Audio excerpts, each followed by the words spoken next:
freedom is never more than one generation away from extinction. We didn't pass it on to our children in the bloodstream. The only way they can inherit the freedom we have known is if we fight for it, protect it, defend it, and then hand it to them with the well-taught lessons of how they in their lifetime must do the same.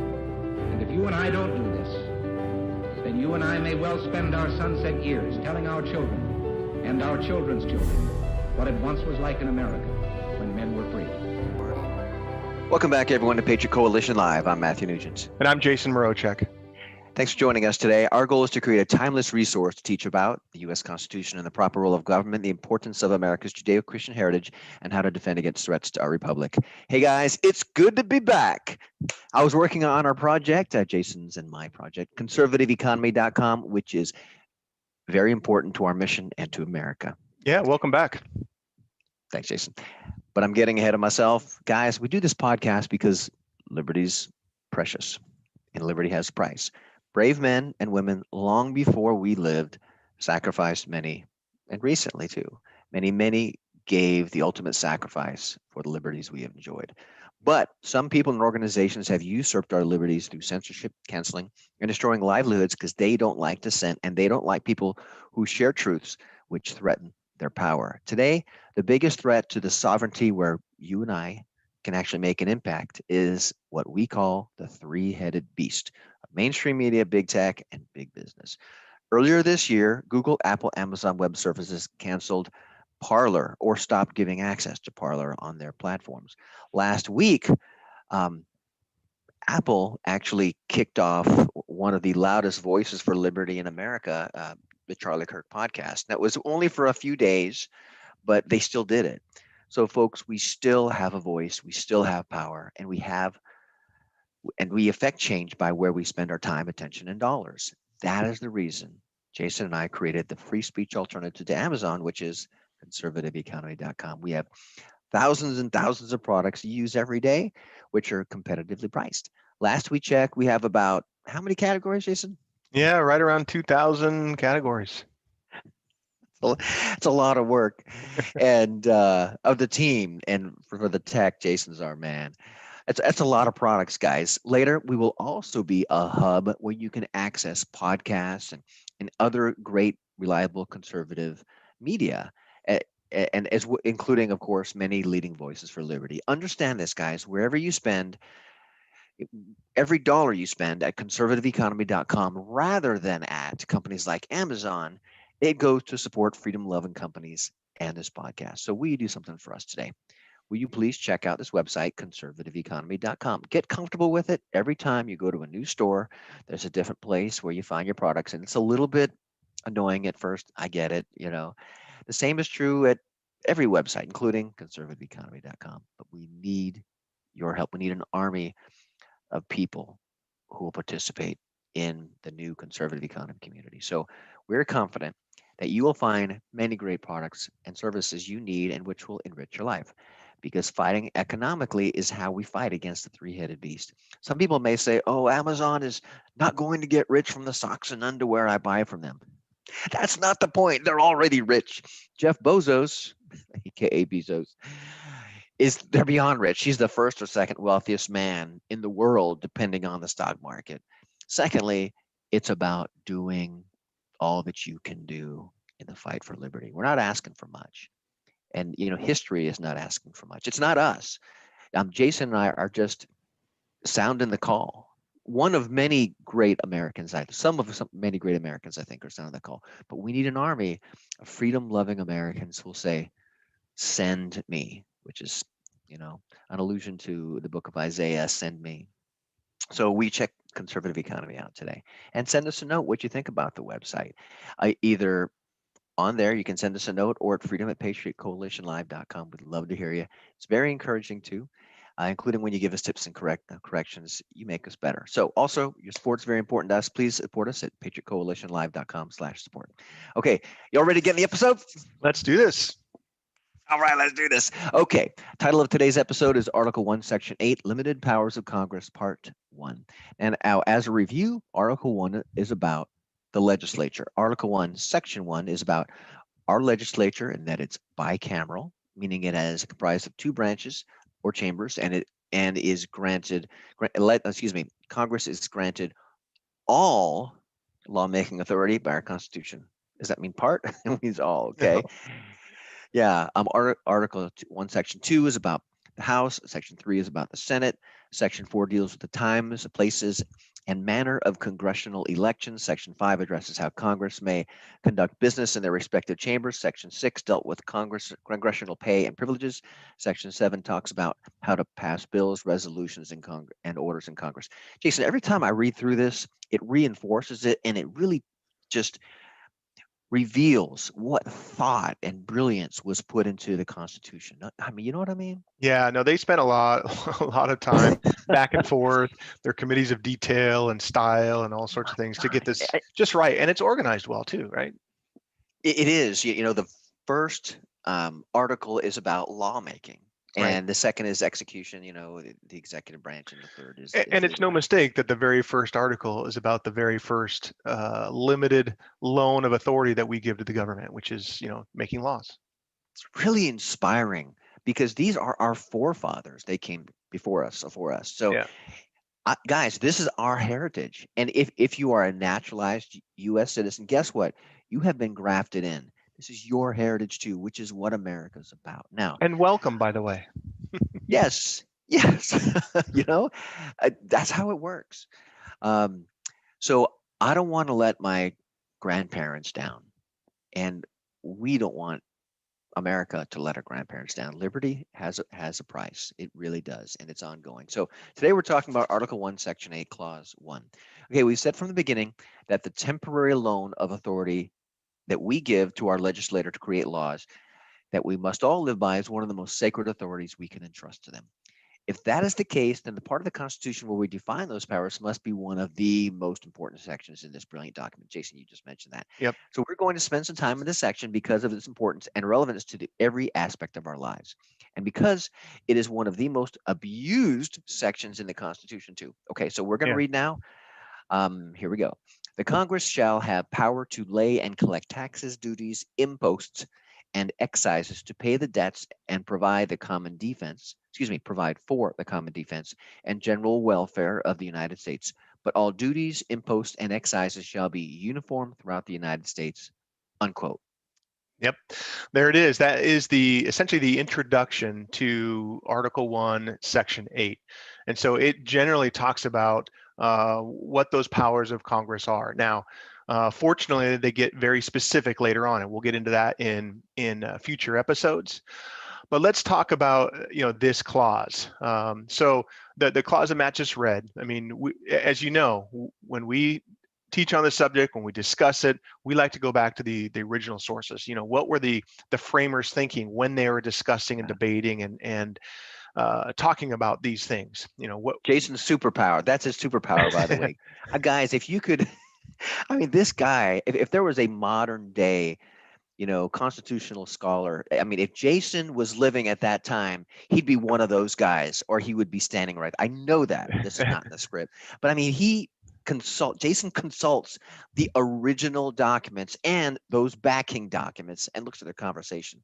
So this is a treasure we're talking about. And, you know, I got into this. I know I miss everybody. It's been a couple weeks, and and when I get into this and dig into it with Jason, because he looks at the original intent, not just the original words, the original intent, and Jason's going to give it to us Yeah, right now. well, I appreciate it. It's very kind of you. But this is not something that is, I don't have some secret stash and hoard of documents that only I have. So as we mentioned in the past, every episode we put episode notes up on patriotcoalitionlive.com, and you will see we'll have links to the quotes we've used, the documents that we pulled them from. So it's completely up to you guys. You guys can also take it upon yourselves to learn more about this. So again, let's talk about this first clause. And I'm going to read it again really quick. So the Congress shall have a power to lay and collect taxes, duties, imposts, and excises. Those the series of things that they are allowed to do and taxes on. To pay the debts and provide for common defense and general welfare of the United States, but all duties, imposts, and excises shall be uniform throughout the United States. So again, we went back to look at the the source of this. What were they talking about? And one of the things from James Madison, he probably took, I've read through these things several times.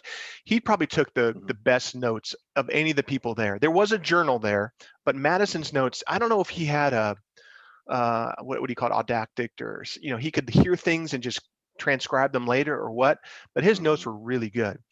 So he talks about, and I'm going to quote his notes here. It says, the resolution, talking about this resolution for clause 1 that we just talked about, the resolution stating the cases in which the national legislature ought to legislate was next taken into discussion. So the reason why I pull this out here is because he specifically says that we are going to state the cases in which the national legislature ought to legislate. So it wasn't just this, oh, whatever you want to do, legislature. There were specific cases that they were going to identify and enumerate. Okay. And he said then, quote, on the proposition for giving legislative power in all cases to which the state legislatures were individually incompetent.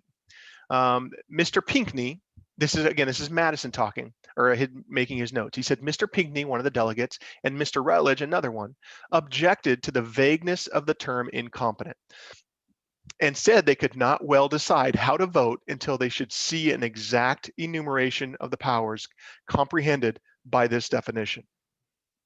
So the reason why we pull this in here because to give the flavor that this, even though many people will make the case that, oh, it says general welfare, and so that means we can do anything that we want to do in Congress.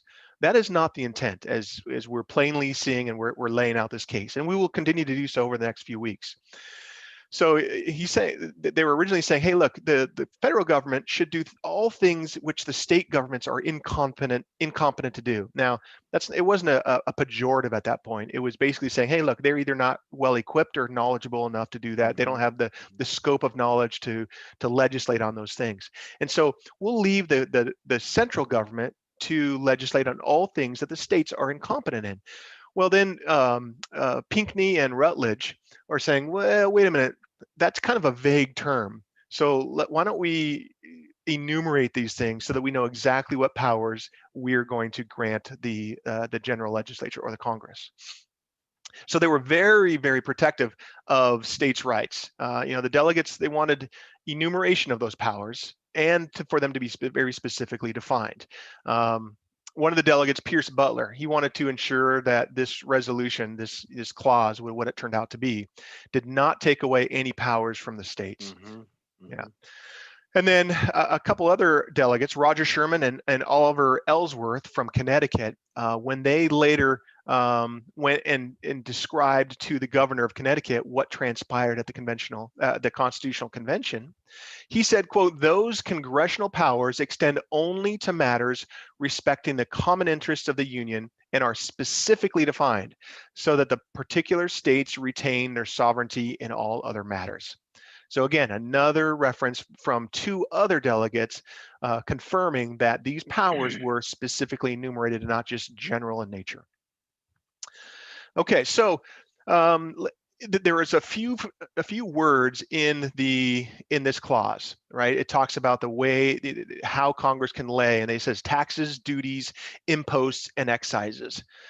And I will tell you just completely candidly, when I first read that, I was like, aren't those mostly all the same? I mean, it kind of sounds all about just taking my money, right?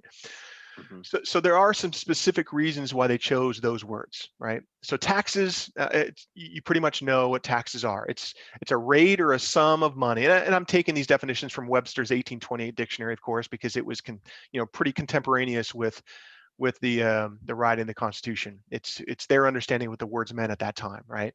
So it's a rate or a sum of money assessed on a person or property of a citizen by government for the use of the nation or state. So this is a tax that's assessed on a person. Sometimes, they have what they used to call capitation tax, or every person, a head tax, they called it. Every person paid a certain amount of money or their property, all right? So that's what a tax is. A duty is a tax, a toll, an impost, or custom.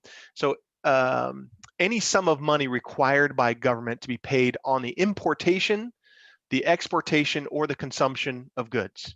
So that's what a duty is. And so in this case, in this document, the Constitution, these duties, what they're talking about, are talking about taxing things that are not necessarily personal property. So these are like stamps, stamp acts and parchments and vellums. So things, documents that had to be transacted. These are the sorts of things that they were talking about with duties. And we'll talk about that here in a second, because James Wilson, another delegate, when he was describing and articulating what happened in the Constitutional Convention to his state convention in Pennsylvania, he said, quote, "The word duties was meant to give the general government the power of laying stamp duties on paper, parchment, and vellum." So that's what they meant by duties. And that's why they're separating these things out and not just saying one specific, one general word of taxes. So they're authorizing the general government, the legislature, the Congress, to lay taxes on these specific things. So the next one was imposts. So an impost is essentially any tax or tribute imposed by an authority, particularly a duty or a tax laid by government on goods imported and paid or secured by the importer at the time of importation. So these are essentially customs, right? So again, from the Constitutional Convention, this is from Madison's notes. He says, Mr. Luther Martin asked what was meant by the Committee of Detail in the expression, quote, "duties and imposts." If the meaning were the same, the former, meaning duties, was unnecessary. And if it was different, if the meaning was different, then the matter ought to be made clear. So he's saying, why are we saying duties and imposts? They're kind of the same thing, or at least Luther Martin was under that impression. And so Madison records that duties are applicable to many objects to which the word impost does not relate. The latter, again, meaning imposts, are appropriated to commerce. The former, meaning duties, extend to a variety of objects as stamp duties. So he's again reaffirming that, the duties are for like stamps, parchments, and vellum. So transactions, let's say a deed or a will or something like that would be taxed potentially, whereas the imposts are something that has to do with commercial transactions, like bringing goods into a port. Okay, so they're again kind of delineating the difference between those two. And then finally, the excise tax. So excises are essentially, you would think of them as like, a gasoline tax, cigarette tax, alcohol tax. These are basically, they called them an inland duty or impost.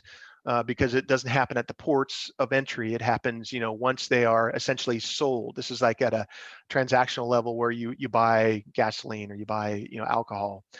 So these are inland duties or imposts that are laid on commodities consumed, or on the retail side of things, which is essentially the last state before they're consumed. Okay. So what you're seeing here, guys, you might be thinking, man, were these guys tax crazy? I mean, it's not just tax, but like, 57 different types of taxes. Well, understand the context of what was going on. The Articles of Confederation just failed terribly. They couldn't collect taxes. They didn't have a way to support an army. So they needed to be specific so that they could be successful in collecting taxes and making a central government that could pay for an army, for a military rather. And to pay back the debts, right, that we had accumulated. And so you might think, are these nut jobs just want to take away? No, it was a very serious issue, because one of the most important responsibilities of our central government, is to collect taxes and to administer those taxes, administer that budget, those resources, financial resources. As much as we hate them, I mean, taxes are a necessary part of what we have to do. I mean, we grumble every tax day, but and granted, we're paying way too much. We shouldn't be paying as much tax as we are, but some taxing is important. And it's interesting, because as you read through the notes of the convention, the federal convention, actually more specifically the exposition of it when they go back to their state conventions and argue for or against it. Excuse me.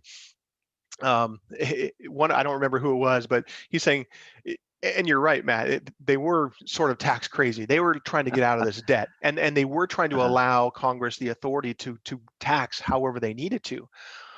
To the point where one of the delegates to his state convention said something to the, and I'm paraphrasing here. He's like, "Yep. So when the goods come into America, they're going to tax it. When those goods are transacted on a bill of goods, they're going to stamp it and tax it.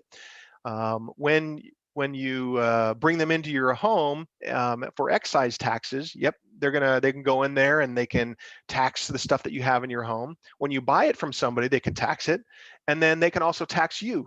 And so he pretty much laid out all the, if you think of a supply chain, all the points from when a product arrives at our shores to it gets to you, you consume it, and even you yourself, stuff can get taxed. So yeah, and when you buy something, $1 in an economy is about $11 to $13, because every time it changes hands, someone else gets it until it's taxed down.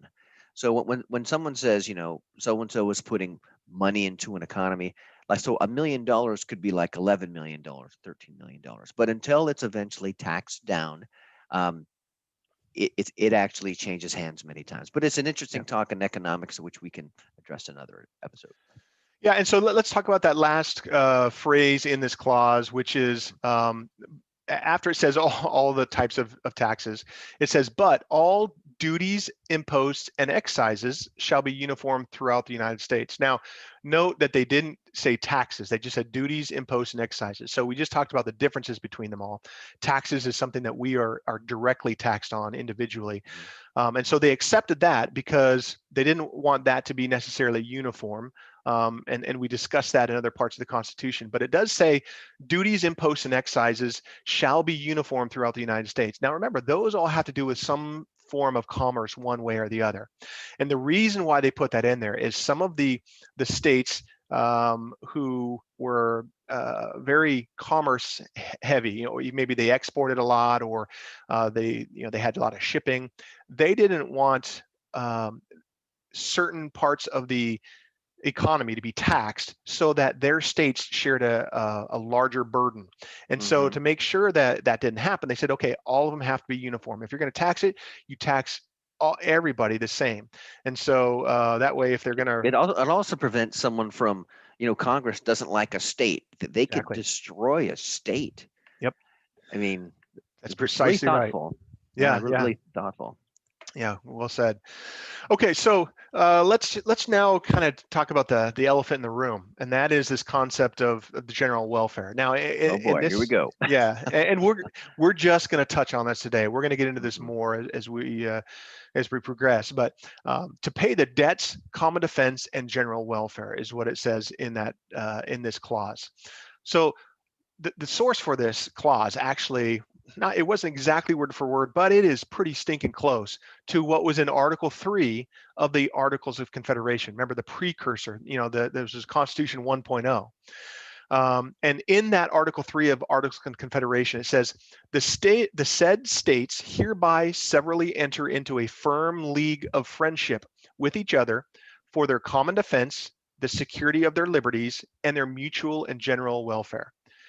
No, it does not say to grant, it doesn't say that you're going to grant welfare or institute welfare or provide welfare, but merely that they're going to, they're entering into this league of friendship for the purposes of their general welfare, among other things.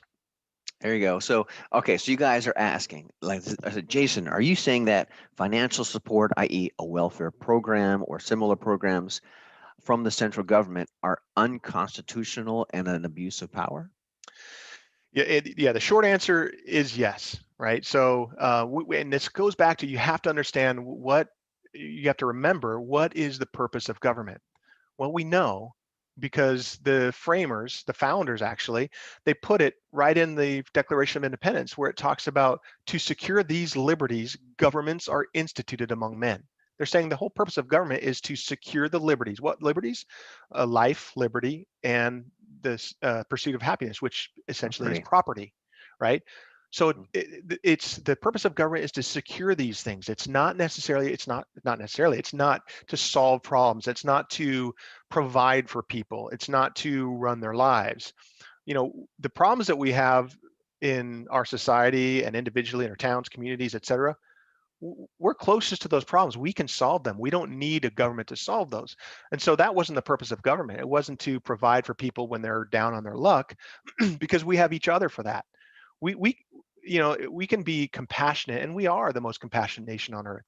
We help each other all the time. We don't need us to pass our money through the government in order to help each other. And so, yes, again, back to your question, the short answer is yes, it is unconstitutional because it's not listed as one of those enumerated powers in the Constitution. So when Jason answered it straight away, and he gave a little bit of context, I'll do the same.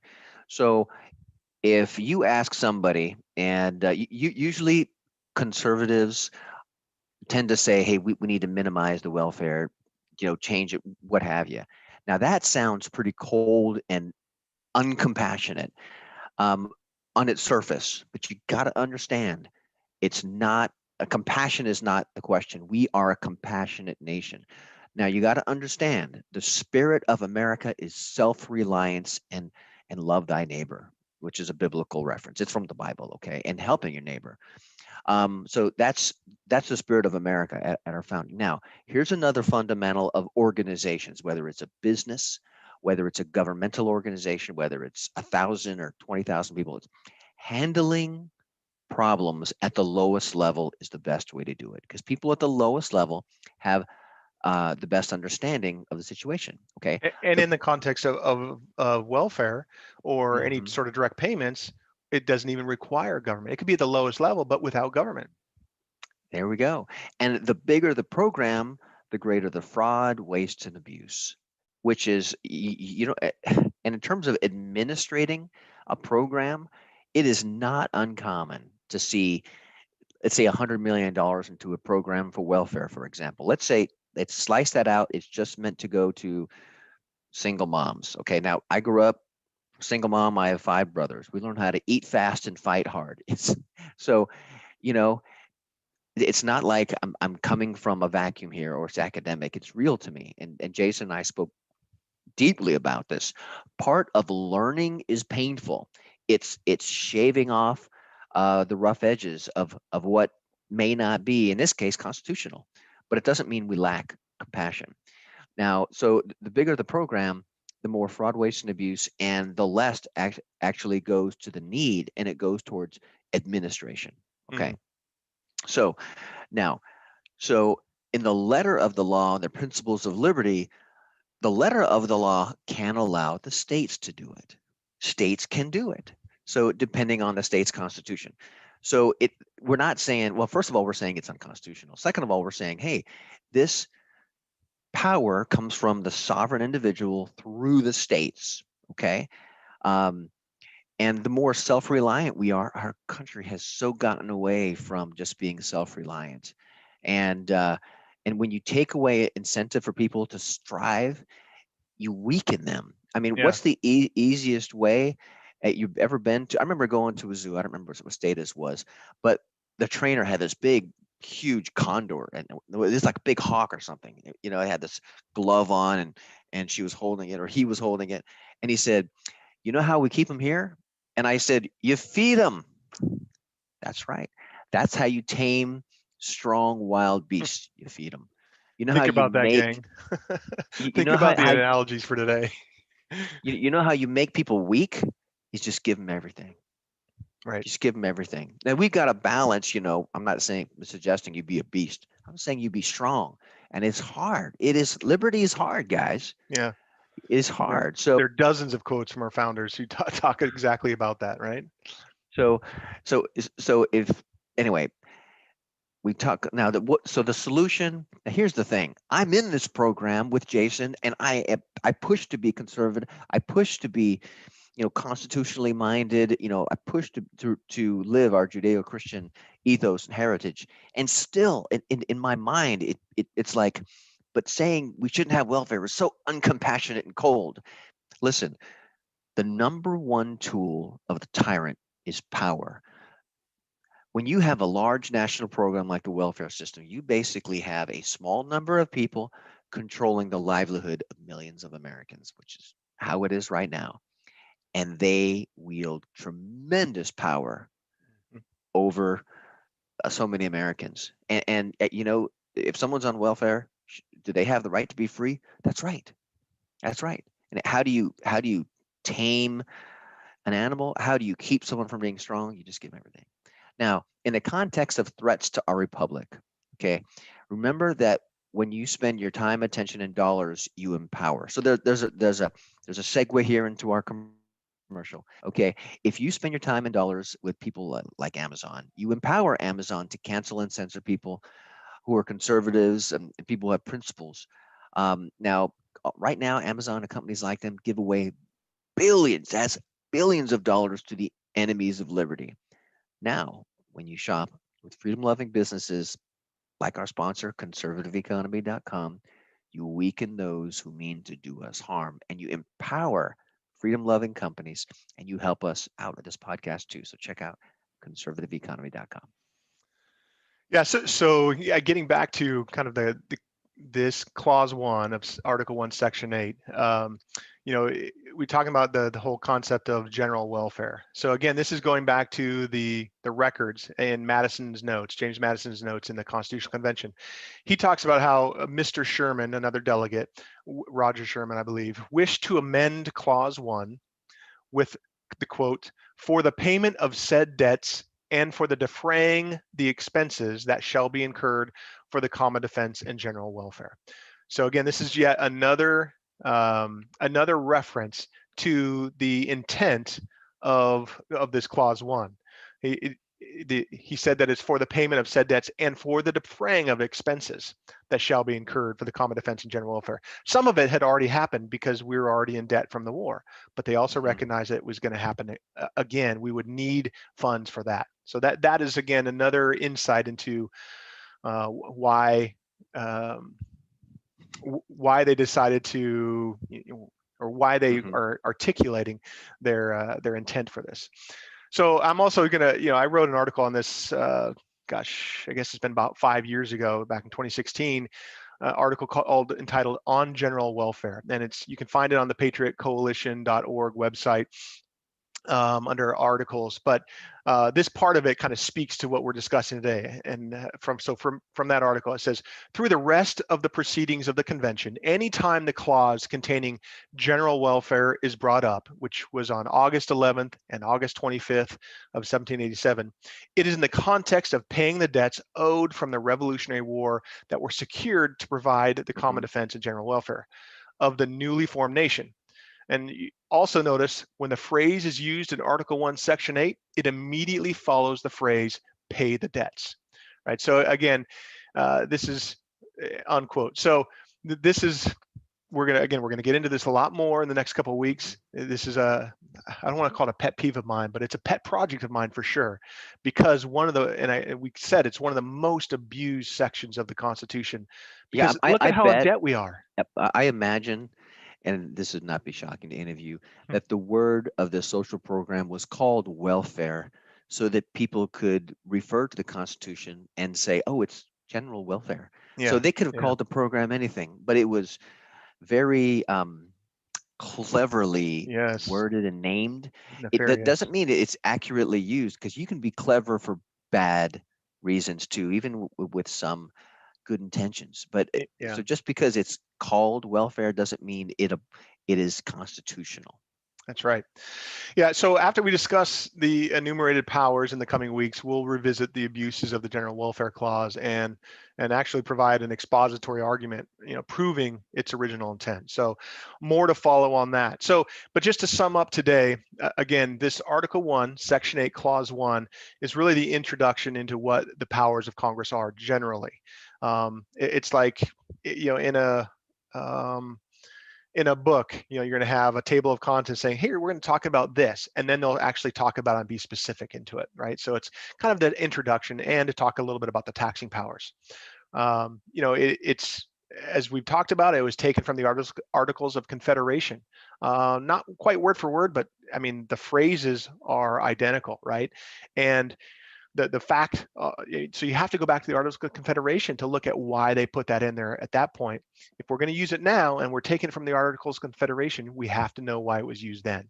And so we can, by the transitive property, if you will, we know what it's used for now. Okay, so that pretty much wraps it up. Hopefully this has been a valuable podcast episode for you, and it helps you kind of set you up for some of the future episodes that we'll be talking about some of the same content. Awesome. Great work today. Great to be back with you guys. If you would like to support us, please go to patriotcoalitionlive.com/support. Every penny of support is a big help to us. If you are not already a regular subscriber, please subscribe wherever you get your podcasts at places like iHeartRadio and Spotify. Thanks again to everyone. We'll see you here next time. Take care. Bye now.